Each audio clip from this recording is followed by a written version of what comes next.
صباح الفل عليكم مطعم شويه سمك. النهارده بقى عندنا يا جماعه شويه سردين لسه واصلين. بص بالطاوله بتاعتهم اهو، شويه سردين بتاع الماكس بتاع اسكندريه اللي هو بيقولوا عليه السردين المكساوي، احلى واجود سردين في مصر كلها.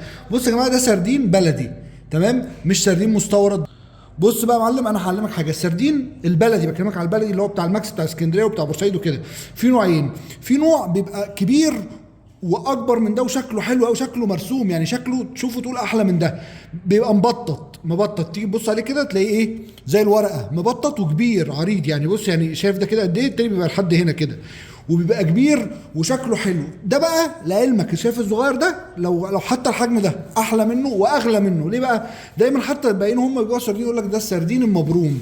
يعني ايه مبروم؟ بص اهو، بص ظهره عامل ازاي، تاني بص اهو، بص ظهره عامل ازاي، مبروم، مكبس لحم. بص حتى لو جبنا واحده صغيره مثلا، بص دي، شايف دي صغيره ازاي، بص اهي صغيره جدا، بص ظهرها مبروم، يعني ايه، مكبس لحم. التاني بقى بتبقى كبيره بس رفيعه.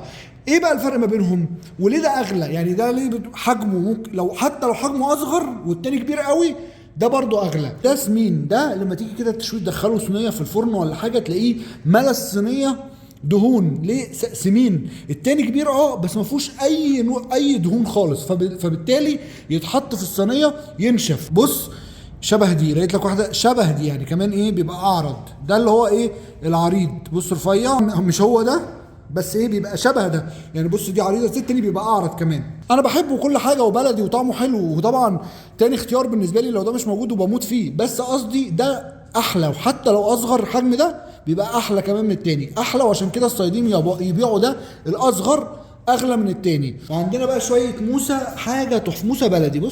بص يا معلم بالظبط بتاعهم اهو، شايف بظبط البحر. بص موسى بلدي مش مجمده، عشان اليومين دول السوق مليان مجمده. بص اهو، شايف، بص ده بقى البلدي. بص كل، وبص فين بطرخ قد ايه، شايف البطارخ، بطارخ باينه اهي من بره، دي مليانه بطارخ. شويه موسى، بص، ودي مبطرخه تمام. شايف البطارخ، بص كلها اهي، بص البطارخ، احط لك البطارخ كلها جنب بعض. بص مرشقين بطارخهم، 3 بطارخهم.